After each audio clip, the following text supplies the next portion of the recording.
ቆይ ስልካችሁ ከመዝጋታችሁ በፊት አንድ ጥያቄ ልጠይቃችሁ። በቀን ስንት ሰዓት ላይ ቲክቶክ እና ዩቱብ ላይ ታሳልፋላችሁ? 2 ሰዓት፣ 5 ሰዓት ወይስ ስልካችሁ እጃችሁ ላይ ነው የሚያረው? ባዶ እጃችን ገብተን በሰው ቪዲዮ እየሳቅን እንወጣለን። በቀጣይ ቀንም ተመሳሳይ ድካም እንደክማለን። ግን እስከ መቼ? ዛሬ የመጣሁት ይህን ቪዲዮ እዩ ልላችሁ ብቻ አይደለም የመጣሁት። ለምን የቪዲዮ ተመልካች ብቻ እንሆናለን? ለምን የለውጡ አካል አንሆንም? የሚል ትልቅ እድል ይዤላችሁ ነው። ለዚህ ደግሞ ይህን ቻናል በይፋ ጀምሬያለሁ። ሰላም፣ አድና እባላለሁ። አዲስ ስለሆንኩኝ ይሄ ልጅ ምን አውቆ ሊያስተምረን ነው ልትሉ ትችላላችሁ። እውነቱ ልንገራችሁ፣ እኔም ልክ እንደናንተ ነኝ።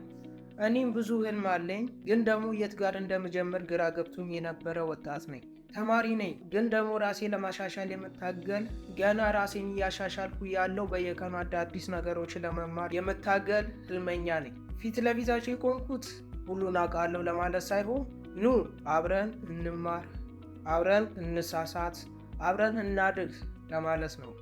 ይሄ ቻናል ከሌሎች የሚለይበት አንድ ትልቅ ነገር አለ። እዚህ ጋር ዝም ብለን መረጃን አንሰበስብም። እዚህ የምናተኩረው ራስን በመለወጥና በኦንላይን ቢዝነስ ላይ ነው። በምሳሌ ልንገራችሁ፣ ብዙ ቦታ ገንዘብ ስሩ የሚል ቪዲዮ ታያላችሁ።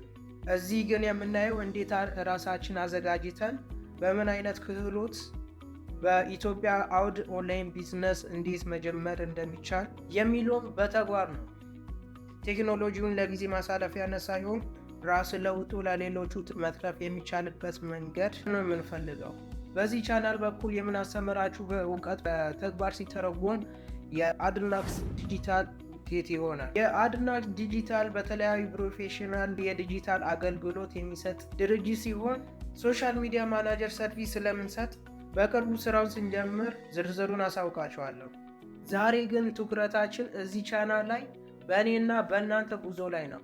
ጉዞውን ዛሬ አብረን እንጀምር። ህልማችሁ ወደ ተግባር ለመቀየር ከፈለጋችሁ አሁኑኑ ሰብስክራይብ አድርጉ። እኔ አድና ነኝ። ይህ ደግሞ አብረን የምንለወጥበት የዩቱብ ቻናሌ ነው። በቀጣይ ቪዲዮ ራስን በመለወጥ ጉዞ ላይ የመጀመሪያውን እርምጃ ምን መሆን እንዳለበት ይዤላችሁ እመጣለሁ። እስከዚያው ህልማችሁን አትተዉት። ቻው።